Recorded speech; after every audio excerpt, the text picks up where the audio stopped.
50 Cent is not playing around this time, okay? And the way this whole thing is unfolding, it's messy, it's layered, and honestly, it feels like something big is about to break.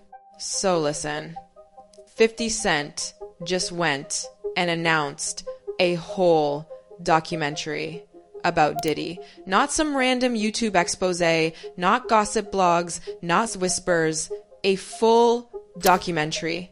Netflix level, big production, and he's calling it Sean Combs, The Reckoning.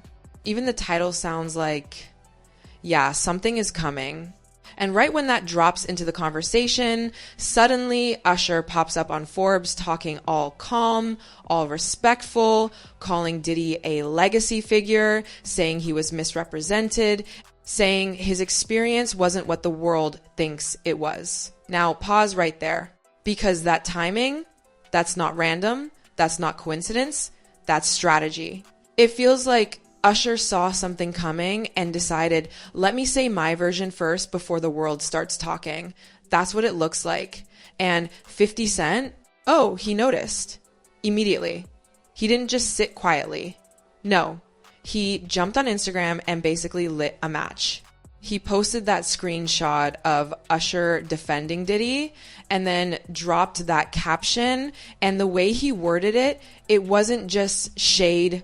It was an accusation hiding inside a joke. He basically implied that Usher isn't defending Diddy out of loyalty, but out of fear. Like something happened when Usher was younger, and now he doesn't want it to come out. And the crazy part is, the way 50 Cent says it, he wraps it in humor so people laugh. But if you actually read it carefully, it's dark, like really dark. Because now you're not just looking at Usher as a superstar defending a mentor. You're looking at him like, wait, is there more here? And then when you go back to what Usher himself said years ago, it gets even weirder. Because back in 2016, Usher was on the Howard Stern show talking openly about living with Diddy as a teenager. He literally said he saw things, wild things he would never let his own kids be around. That's not vague, that's not nothing, that's a very specific kind of statement. So now tell me how the same man who said that is now in 2026 saying, I have nothing negative to say. He's been misrepresented. Those two versions don't sit together cleanly. There's a gap there. And that gap, that's exactly where people start asking questions. And 50 Cent didn't create that contradiction. He just walked straight into it and pointed at it loudly so nobody could ignore it anymore. Now add another layer to this, because this documentary isn't just about Diddy and Usher. That's where it starts getting uncomfortable. 50 Cent's team is saying the documentary also connects Diddy with Justin Bieber. And now everything starts linking in a way that makes people pause. Because who discovered Justin Bieber? Usher. Usher found him when he was 13. Usher brought him into the industry. Usher mentored him, moved him to Atlanta, guided his career. So now if allegations are floating that Diddy was also around Bieber during that time, suddenly Usher isn't just part of the story, he's in the middle of the chain. And that's where things shift emotionally. Because now it's not just what did Diddy do, it becomes who knew what and who allowed what. And 50 Cent, he leaned into that angle hard. He even posted that AI image of Justin Bieber confronting Usher. And the caption, I was a baby. Why you let him do that to me? That line, that's not just trolling. That's planting a narrative in people's heads, because now everyone reading it is thinking, what if? And once that thought enters, it doesn't leave easily. And then, right when all this tension is building, something else happens that makes it feel even more real. There are reports that Usher and Justin Bieber had a heated moment at an Oscars after party. Not just awkward, not just cold vibes, heated. Some reports say it almost turned physical. Others say it was just intense. But either way, something clearly happened. And then Usher's side comes out and says, oh, it was exaggerated. Of course they said that. But the fact that there was even a story to deny, that tells you there was energy there. Something wasn't normal between them. And when you line that up with everything else, it doesn't feel like random gossip anymore. It starts to feel connected. Now look at the bigger picture for a second. You've got 50 Cent building this documentary, saying it's going to show things nobody talked about. You've got Usher stepping out publicly, trying to protect Diddy's image. You've got old interviews resurfacing that contradict what's being said now. You've got tension between Usher and Bieber showing up in real time.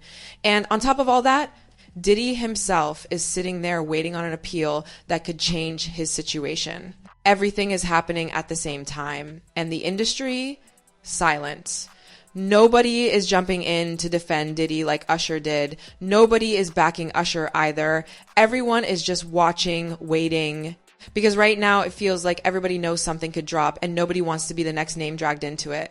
And this is where it starts getting even more uncomfortable, because once you start pulling at this story, it doesn't just stay with 50 Cent, Diddy, Usher, and Justin Bieber. It starts widening. Now suddenly another name comes up, and this one made people pause for real. Russell Simmons. Because Russell Simmons himself posted something years ago that nobody really paid attention to at the time. It just sat there. But now, with everything happening, people are going back and reading it differently. He literally wrote about waking up and finding Usher sitting by his bed, not in the hallway, not in another room, by his bed. And at the time, he framed it as something spiritual, talking about yoga, connection, growth, all of that.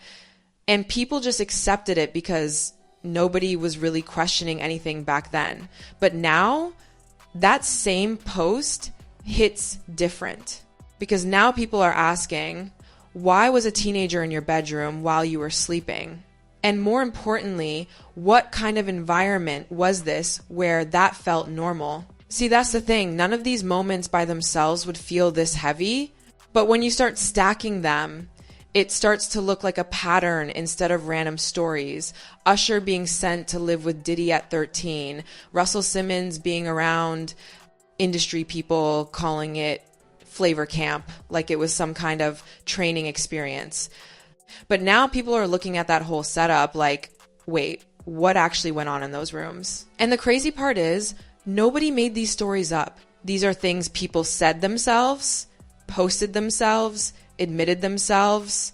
It's just that nobody connected the dots until now, and now that people are connecting them, it's getting harder to ignore. Now bring it back to present day again.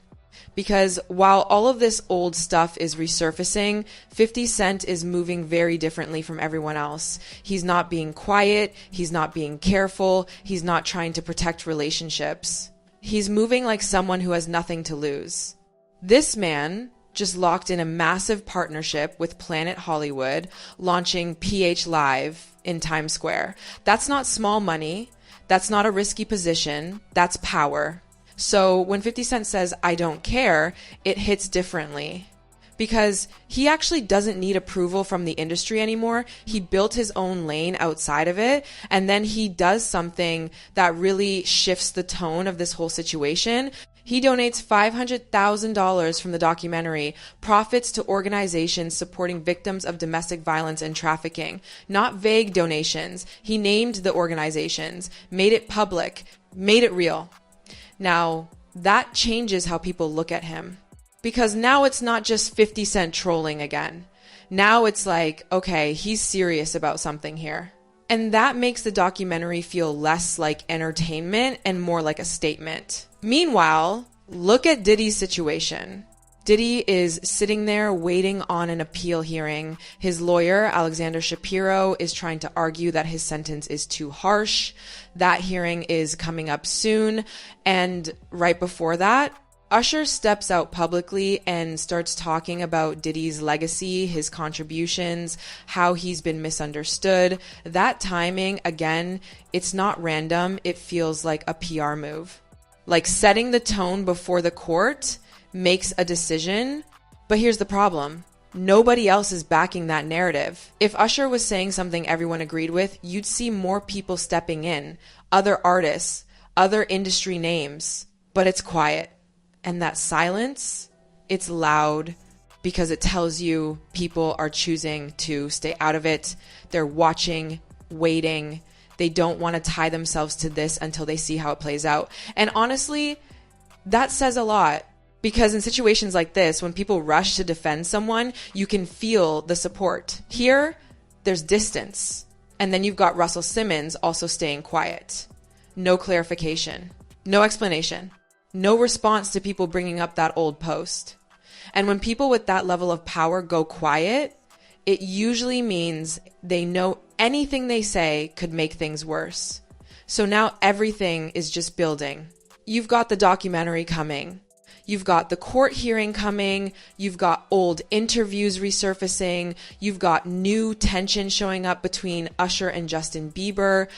And nobody is stepping in to clear anything up. It's just silence. And that silence is making people more curious, not less. Because right now, it feels like everyone involved is holding their breath, waiting to see what happens first. Does the court decision come out and shift everything, or does the documentary drop and change the narrative before anyone can react? And the truth is, whichever one hits first is going to set the tone for everything that follows.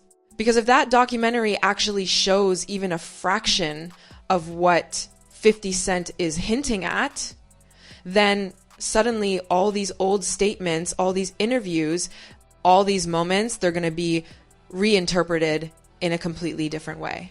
And that's when things really start getting messy. Because once the public starts looking at the past differently, there's no going back to how things were before. And this is the part where it stops feeling like gossip and starts feeling like something that's about to shift the whole narrative.